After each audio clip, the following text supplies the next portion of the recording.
Welcome to a new episode of Pilot Talk by OSM Aviation, the podcast where we focus on aviation-related subjects ranging from how you get started with your pilot education to career advice for pilots and the latest news from the aviation industry. Today, we've got a really exciting episode coming. Lots of you guys have requested this. And what are we going to get into today, Michel? Oh my God, I don't know if I can say it. I'm so excited. It's going to be one of those really, really interesting episodes. It's one of those episodes that I think that a lot of our listeners are asking for it. We have three special guests today. They're all females. They're all pilots. Two of them are students. One is, she's been flying now for about 8 months, so she's almost halfway there, I would say, maybe less than that. And then we have a brand new one. She's still wet behind the ears, and about 2 months, I guess. She started flying 2 months ago. And also we're privileged to have Lexie, who's our flying instructor, our new flying instructor at the academy here in Arundel. And we are in Arundel right now, so it's great. I mean, no, it's going to be an incredible episode. I can't wait to start. Yeah, this is going to be a really good one, guys. So stay tuned, and you're going to learn about their journey. Yep. All of their experiences throughout flight training, their best advice for people who want to become pilots. Yeah. And also advice on study techniques, that kind of stuff. And Aspirations and all that stuff. Yeah. Yeah, that's what you can expect today. Exciting. I agree. You are listening to Pilot Talk by OSM Aviation.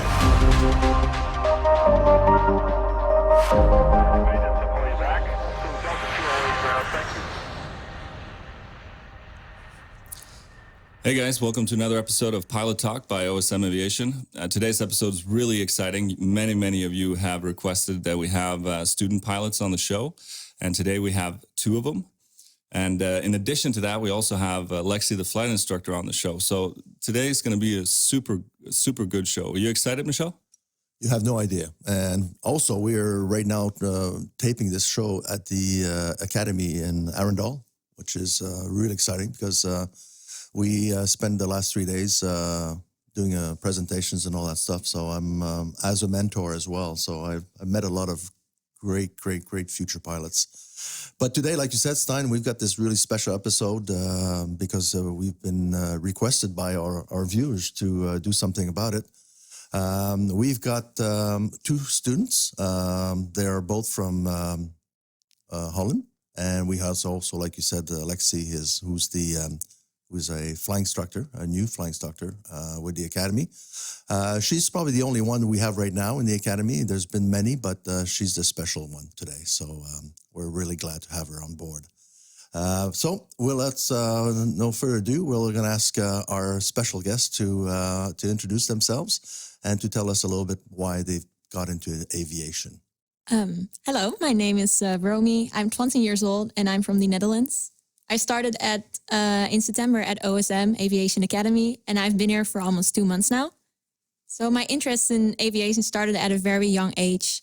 I grew up in an aviation family with my dad working as an airline pilot and my mom as a flight attendant. And I went on lots of trips with my dad before, so I saw how great the job of a pilot actually is. And on my very first trip with my dad, I was like 12, 13 years old, and the co-pilot was actually a female, so I told my dad I really want to be a pilot as well, and I thought that was so cool. That's awesome. Yeah. So, hi, I'm Lavinia, and I also come from the Netherlands. I am now at the Academy for 7 months already, or a small year. And I was the first girl that started here in Arundel, actually, so that's really cool. I stepped in the aviation world basically 2 years ago when I was on a holiday and came across two pilots. I heard stories, of course, from them, and then I had this thinking of, that's really cool, and why not give it a try? So I always had this fascination for airplanes, but I never thought of the fact to be able to fly an airplane myself. So from there, I did on 2 selections, and I ended up here at OSM. That's really cool. Yeah. Hi, guys. My name is Lexie, or Alexandra, Lexie for short. I'm 26 years old. I'm originally from Finland. I did most of my flight training in the US and been living in Norway for the past 5 years now.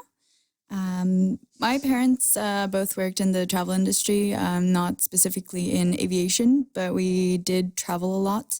And because of that, we got to, this was before 9/11, so we got to go and have a look in the flight deck quite often, every single flight actually.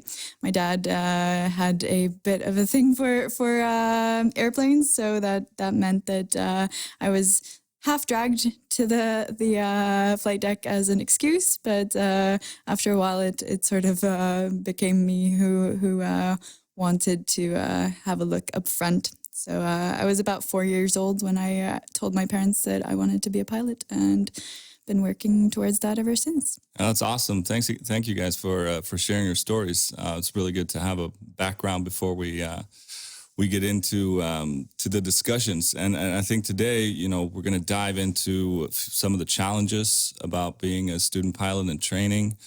Get some good advice out of you guys on how to make the most out of it during your training, and also get into what matched your expectations and what has surprised you since you started your flight training. So I think that's going to be a really good discussion today, right, Michelle? Yeah, I think so. It's going to be really interesting. It'll probably be actually a longer program than normal, but it's going to be there's going to be a lot of information coming out of our guests today, and hopefully it will be motivation and also another way of spreading the news that, hey, listen, it's open. The aviation world is open to everybody. It doesn't matter which gender you're from, or and if your parents are not pilots or cabin crew, you still have the option of coming in and going through the selection and becoming a student, and eventually maybe becoming an instructor, just like our special Lexie today. So that's great. I mean, my first thought that comes in my mind right away is that I know that Romy, your parents are they're still they're flying personnel, and Lavinia, you don't your parents are not pilots or anything. Not at like all. that. Yeah. So No. how did you get into how did you get interested in a young age to become a pilot, or was it because that you started looking at magazines, or you had friends that were pilots, the parents were pilots? How did you get into that? Well, like I said, I was on a holiday with my best friend, and then at a night we came across two pilots, and there we heard stories from them, and they really opened up my eyes. Like, oh, the aviation world is such a cool thing, and I've already had the good subjects for it, like physics and math. So I was like, yeah, I have the right package. And I've always been fascinated by flying, so I really wanted to go on holiday with an aircraft.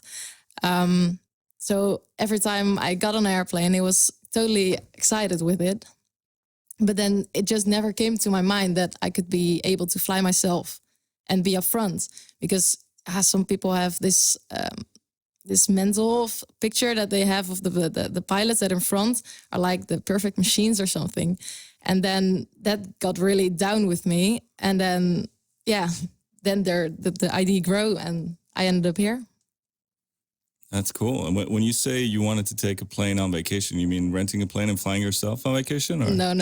Just going far away and fly there. Gotcha. Because in a while, you'll be able to do that too if you want to, right? Yeah, it's really cool. That's pretty cool. Pilot Talk with Stein Mjotvid and Michelle Treskin. All right. So my first question would be, you knew you were going in the pilot training, so you had those ideas in your minds that this is going to be. First of all, some of you guys have your parents was there as pilots, so they gave you some background and some heads up. Basically, this is how it's going to be. It's not going to be a free ride or an easy ride, but and now that you started the course for the younger pilots that we have here, did you find that it was totally different what you were expecting? So I just started 2 months ago, and I knew it was going to be hard. It's going to be hard work, and but I didn't expect it to be so intense. Like, I just got here the first week, and it was like, next week you have a test. Oh, yeah. And we started right away. So that was pretty, I didn't expect that to be like so intense right away. But your father must have been, behind you and say, listen, it's not going to be a free ride. You're going to go in there, and there's so many things that you need to learn about and all that. Yeah, for sure. He told me that it's going to be hard work, for sure. Yeah. And it takes all your focus. Yeah. So any regrets? No, not at all. I love it. Good stuff. Yeah. How about you there, Lavinia? Well, for me, it was a bit different, of course, because I had no background in the aviation world.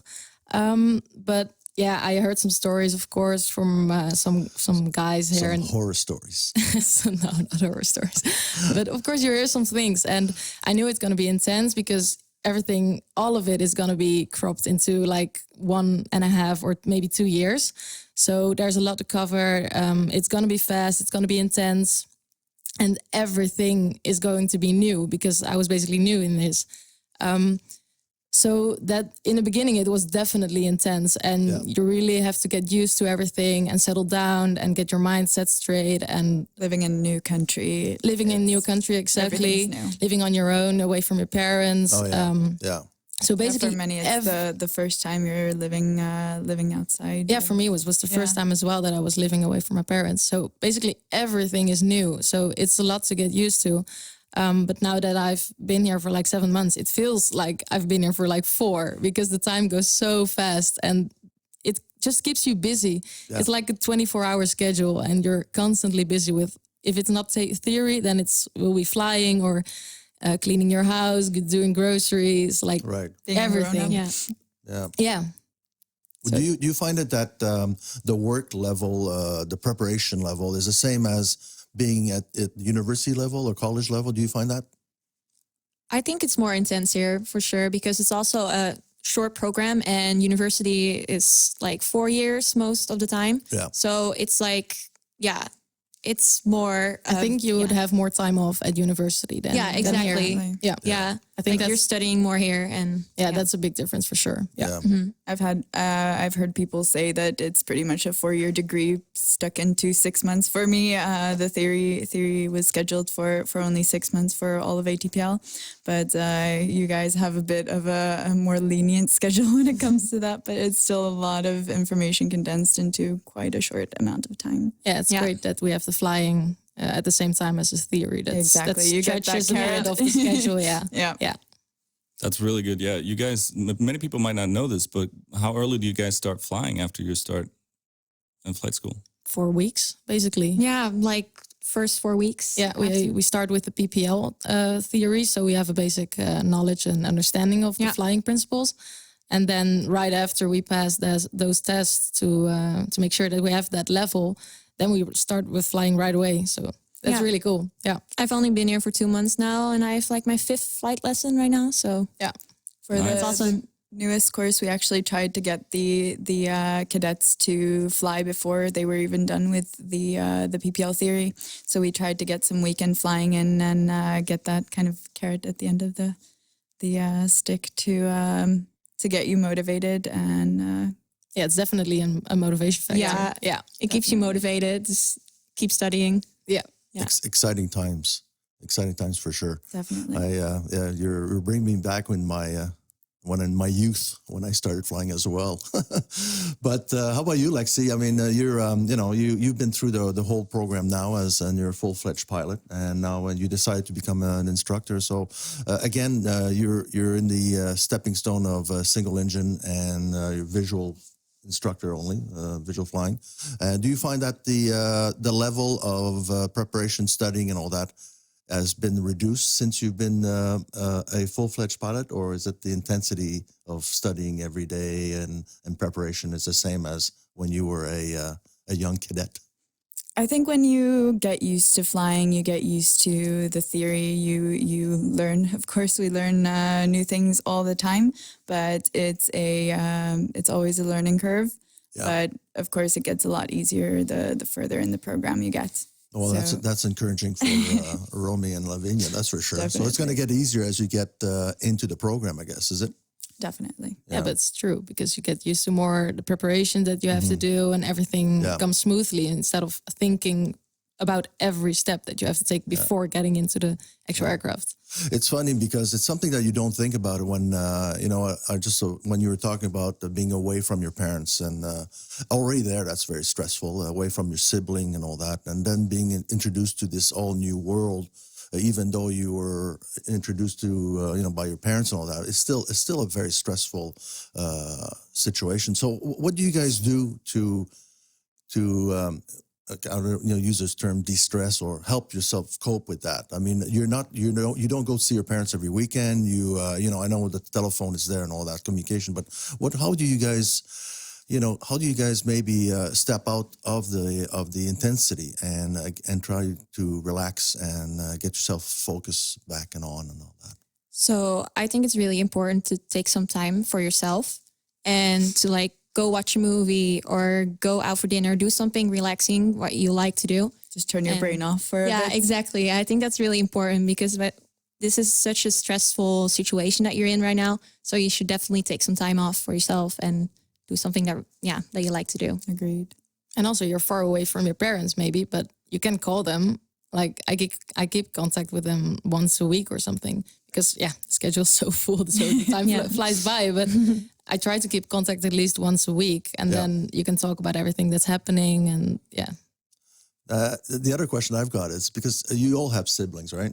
No, I'm an only You're an child. only child. I do. Okay. Yeah, I do as well. Yeah. Do you find that having siblings and you now being the first one in the family being a pilot, does that influence your other brothers and sisters that want to become just like you? Well, I have 3 little brothers, but I don't think it will influence them that much because one is really into economics and the other 2 are just such at a young age. So I don't think they're just looking already for jobs. But How about friends? Friends for sure, because I post on Instagram and I share stories Social and media, stuff. So everyone is becoming, that's such a cool thing. And Well, that's really good news because that's what we want right now. Is there's what do you say, Stein? About 5-10% of the whole aviation population are females. Yeah, that's right. It's only 5% on a global average, and then, like you said, some countries have a higher number, some have a lower number. What I think is really cool right now at the academy is that the numbers are increasing. And we're seeing a positive trend. That's really fun. Getting more women into the school is really good for the whole dynamic. I mean, obviously that change is more apparent to us who've been around all the time, but it's really cool. It creates a better environment, and so that's a lot of fun. It's really cool to see. And it's really interesting to hear about you guys' journey too. Like Michelle said, brings me back to when I was going through flight training, and I want to hear more. You know what I mean? I think you guys have gone through, you said you've done 5 flights now, Romy, and Lavinia, you've been here for 7 months, so you've done quite a lot of flights. And you mentioned yesterday that you were in my home turf on the west coast of Norway flying around Lysefjorden. Yeah, do that's you want correct. to tell us a little bit more about that flight? Because it's really cool. So I had a cross-country flight. It was 4 hours, and I decided to go towards the west coast, towards Stavanger. And so I went there and did one touch and go there, and then fly a bit more up north towards the islands and have a look there. Because it was funny because I did a road trip there for 1 week, and so I knew everything by foot from down there. But being up there overhead is such a weird thing because I didn't recognize anything. Oh, the view is completely different. Yeah, it's completely different and everything. Especially in Norway. Yeah, so that was really cool. And then I flew back into the Lysefjord, which is quite popular here in Norway with the Preikestoel and everything. But also that it seems so big when you're standing there, and then when you fly there, it was actually hard to spot. Yeah. But it was really cool. Even though you were high up there. Even though you're high up there and in between the mountains and stuff. It all looks the same, doesn't it? It all looks the same. Definitely doesn't look like the Netherlands. No, definitely not. No. Having it's a flown in beautiful Florida, country. it's there's nothing there. It's just flat. Oh yeah, that's right. You did your training in Florida. Yeah, I did. And how does that compare to the flying in Norway? There's a lot more terrain here, and you don't have to think about things like icing in Florida most of the year. So it's again a learning curve. There's good things and bad things at both. Especially in Florida, you have emergency fields everywhere. You have to look a bit It's pretty flat, deeper right. when you're flying in Norway. But Yeah. How did you find it when you? It must have been really hard for you as well. I mean, you went to a different continent to do your training. That must have been hard. well, my parents actually had a vacation home in Florida when I was younger, so we traveled to the U.S. a lot. I did international education for my primary years, so English is second native language for me. So it wasn't that hard. I've always thought that I'd end up living in the U.S. So tried that, and then it was time for Norway after that. That's cool. I think it's interesting to hear about the hardships and the challenges. But what do you guys think are the advantages of studying abroad? What do you think that gives you in terms of strengths? I think it definitely makes you more independent as well. And it helps you grow as a person, like being on your own without your parents. I think that's really good for you to study I abroad. completely agree. Yeah. And also with maybe new cultures, because the difference between the Netherlands and Norway is not that big. But No. like if you come from India, for example, then you get the culture differences as well, and That's true. a lot of experiences that come with it. Exactly. We have students from around the globe, so it's interesting to see how they adapt as well. And I mean, Arendal isn't the biggest of place, so it's really interesting to see. Yeah. It's still all good. Yeah, absolutely. The question that comes into mind now for myself is that you've now let's go back into the past, and you decided to become pilots. And what did you do to get yourself ready to go and say, I want to be a pilot. I'm doing physics and maths and I'm doing science in school. But what else did you do to prepare yourself? Did you go out there and take flying lessons? Did you go through a medical, make sure that you were fine, that your eyes were fine? Did you do anything special to get yourself ready to start the program? For me, the medical was the first thing that I started looking at. So, of course, if I can't get a medical, then I have to start looking at different career options. But so I did that a year and a half before I started flight school. Oh, okay. So just so I knew. And then in high school, of course, taking extensive maths, which essentially wasn't that big of a requirement, really, because doing derivative and integral isn't exactly the level of math that we need for aviation. Yeah. But the medical was the first thing, and I was lucky enough to join an aviation course in high school, actually. Oh, okay. So a part of that was a short intro lesson as well. Oh, that's good. And you went through all three of you guys went through a selection process as well. Yeah. And you knew there was a selection process. So how was the selection process? Do you find that quite difficult?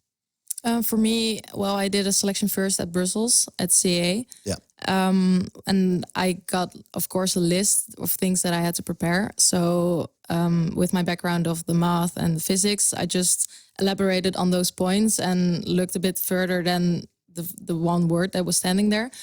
And from there, just try to make a few examples for yourself. What can they ask? Try to get into their mindset of what could they ask. Right. Yeah. Yeah. I just wonder what happens if you fail the selection system, and does that turn you off right away, or should that be a motivation factor and say, you know what, I'm gonna apply myself and I'm gonna try again in 6 months from now and be better at it.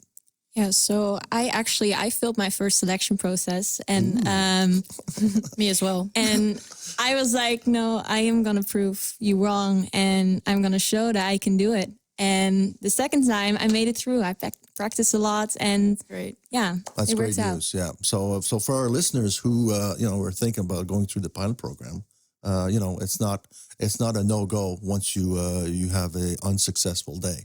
It should be a motivational day where you say, you know what, doesn't matter, screw it, I'm going to go for it. I think it's a good tip to say that you can try at least 3 of them And if you're not successful within 3 of them, then you might rethink it. maybe. But Yeah, exactly. at least try 2, because one time it's all new and you don't know what they're gonna ask and what to prepare for. And I failed on the simulator. Yeah. Because I basically had no experience with it. So I right. bought a flight sim game afterwards, played that a lot of times. And then I got into the second selection like easy. And and you can definitely practice also like a lot of the math questions and just prepare it at home. Like I was really bad at like math out of my head, so the easy math questions, and I practiced a lot of it and it went easy. Just got faster with it. Yeah, like exactly. It's like elementary school. Yeah, it's super easy. It's not hard, but you just have to get faster with it. Yeah. Also practicing multitasking and things like that. It's very, very important for these selection. Yeah, exactly. Yeah, for sure. Yeah, I think there's hundreds of people going through our selections every year, and I think many of them are surprised by what you guys mentioned with the math. Because like you said, it's not complicated math, but you have to do mental arithmetics, and you need to be quick. Yeah. So, what do we usually do when someone asks us a simple math question? We just pull out your phone and do it on the calculator. So if people really want to prepare, if you're listening to this and you're going for assessment, just use your mental capacity to do simple math questions whenever you get the chance. Simple things like when you go to the store, just add all the groceries together and then you get the answer when you pay for it. So that's a really good point you guys are bringing up. Yeah, it's I was talking to a smaller, younger age crowd, and that's one thing I was telling them. Don't use, if you want to become a pilot, and even cabin crew, or even in other profession where you need to be sort of on top of things with numbers and all that. Their calculators are great for big numbers and big multiplications and divisions, and while you're flying, you're doing some really minor calculations, but it has to be very quickly, and you don't have time to access any of your little your toys if you want to help you with your mindset and all that. But there is some preparation you can be done. I think that's really important. Definitely the coordination and multitasking is very, very, very important. Do you find that you still, even though you're in the program and all that, you still find that you still are trying to find other ways of helping yourselves mentally and physically to stay on top? I think learning different learning methods is really important.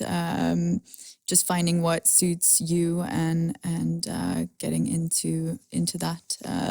For me, it works best when I'm studying that I do 25 minutes on, 5 minutes off, and just keeping the brain fresh. Yeah, I'm also still figuring out what works best for me. But I think it comes with experience and like being here for a longer time. It will help me find my place. Yeah, that's really good points, because we all have different learning styles, right? Yeah. And I think at this point, I'm curious to know what insights have you gained so far about study technique? What are your best advice if you were to tell someone who's just getting into flight training? What's your best advice to them? Put your phone away. Yeah. Yeah. It's a big distraction. I actually have an app that it starts to grow a tree, and if you look at your phone, the tree dies. So and you collect points, and they will actually plant a tree when you have enough points.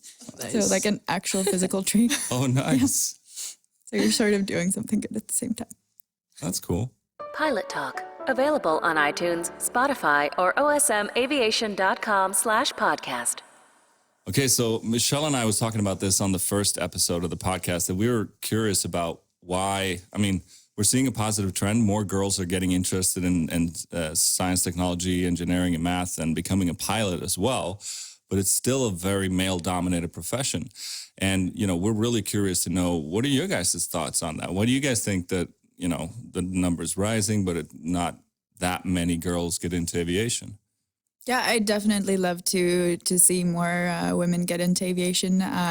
Personally, I was on a flight a couple of weeks ago, and there was a little girl seated in the front row, and after the flight, she was peering into the cockpit and just looked very interested. And the woman sitting next to her, she kind of ushered her into the cockpit, and that just made me smile from ear to ear. I was just thinking to myself, like, okay, that's a future pilot, like that, and all. I think a lot of girls also have that motivation, and I mean, aviation is a great industry to be a part of. We already have a lot of women in aviation, and a lot of them are as flight attendants. So they live the similar world in like a similar situation. But I've seen personally a lot of my friends in flight school. They've started out as flight attendants, and then they've kind of wanted to progress to becoming a pilot. They've just found that so interesting. Yeah, it's almost like a natural progression to be inside the cabin and saying, I've been working in the cabin, and suddenly now I should be in the front, because people in the front are getting, it's much more. They have more better fun, views. basically. Yeah, They have better views, better at view least. as well. Yeah, and we don't see that much, do we? I mean, in the recruitment business and all that we are in as well. I mean, there's a lot of male cabin crew are the same thing. They decide to go in career change, and they go into in the cockpit. But just like Stein was talking about, there's so many women out there. I mean, they are so good at it. The ones that we've seen, and how can we bring them in? How can we attract them much more than just a fraction? I think we just have to start with them young. Just there's a lot of programs already for STEM that are focusing on getting women into technology and these fields. But I think it would be a very good idea to make aviation kind of a part of STEM, because it is building on technology. It is building on engineering. So I'd personally, I'd like to take that further and have talks with both children and young women that are in that situation where they're looking for possible career fields.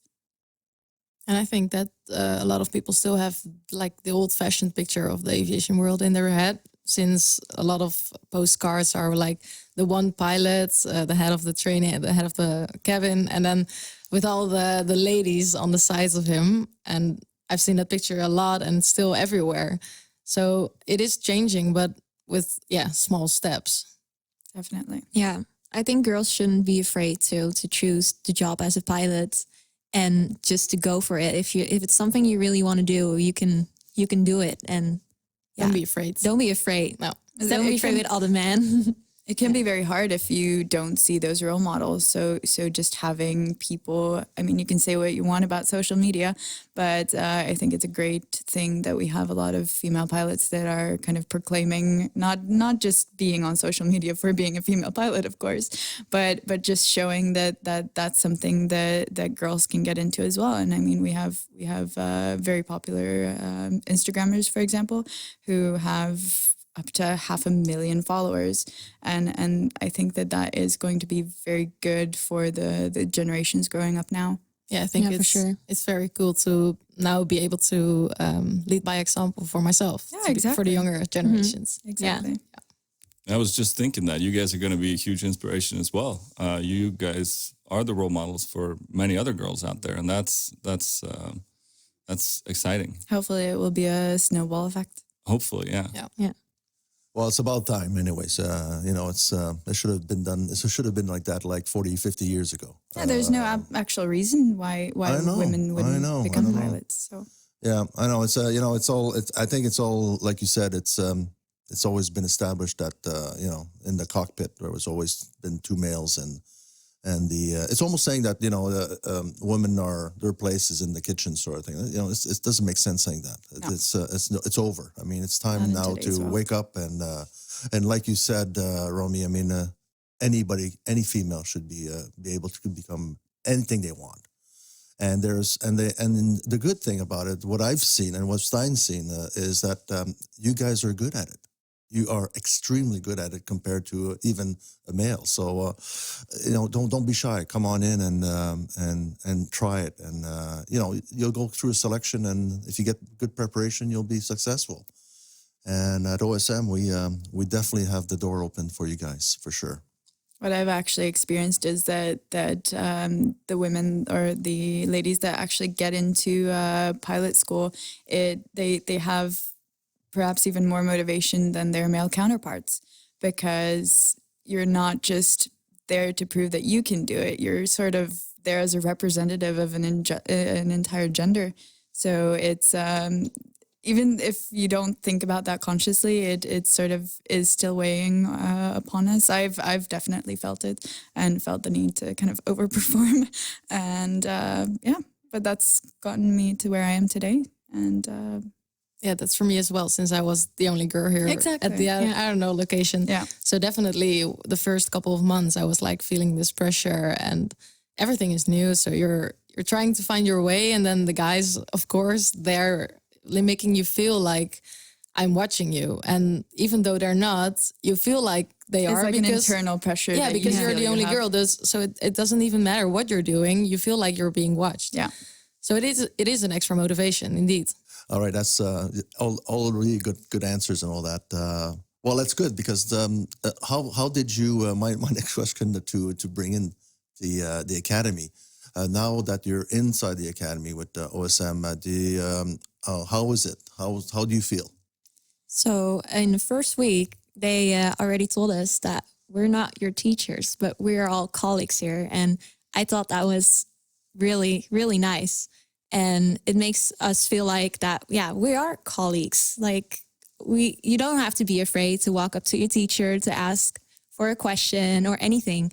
We can just walk up to each other. Yeah, we try to keep a very shallow hierarchy here.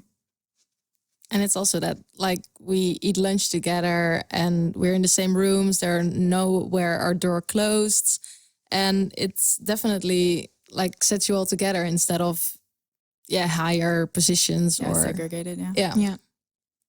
That's really, I mean, that makes me so happy to hear, because that's also what we try to be as a flight school, inclusive, team spirit. It's so important to become a successful pilot. You guys know you work in tight environments. It's hectic. It's a high workload. You got to study on top of that, and collaborating and working together is just so incredibly important. And it starts here. It starts at the academy. And I think it also puts you in the right mindset. Then it will be more like I'm going to my job every day instead of going to high school, be with my friends and stuff. No, you're already colleagues, so you have to act professional and be in the right mindset for that. Yeah, so I guess it's so important to wake up in the morning and say, you know what, I'm going to I'm going to school, but I'm going to the academy. I'm going to learn how to fly and become a pilot. It's such an exciting moment right now in your life, and I guess it's such a great thing to go into an establishment where you know that there's no grade. You're all the same, and you can go to any door, and all the doors are open, and everybody's so friendly and all that. I don't know. I think it's an incredible. I think it's just because of OSM. I mean, it's all about people, and that's the way we are. And I'm not down that subject. Now that you're in the program, and even you, Lexie, that you're going to become an instructor, or you are an instructor, but you're going to continue the instructing. What happens after that? What are you guys looking? What are you looking for after, once you get your wings? What are you looking for? Well, I would love to work for a commercial airline and fly with my dad, maybe before he retires. I would love to do that for sure. I think for me is the bigger airlines are an end goal. So fly the bigger ones. And I know I don't have a company in my head that I really want to go. But yeah, for a Dutchie, it's obviously very common to want to go to KLM. So it would be nice. Yeah, agree. For me, I'm very happy with where I am at the moment, and with the sponsored flight instructor program. Of course, I've signed a 2-year bond, so for the foreseeable future, I'm staying put, and for the future, I can't really say. My preferences change along along when I learn more about the industry as well. So eventually I'd probably love to do something about 50-50 for admin and flying. Awesome. Yeah. I think that's as good as a note as any to wrap things up. Just want to say thank you guys for sharing your perspectives. I know that the listeners are going to be super excited about this episode, about hearing about your different journeys and the different stages that you're at and your aspirations and how you got here.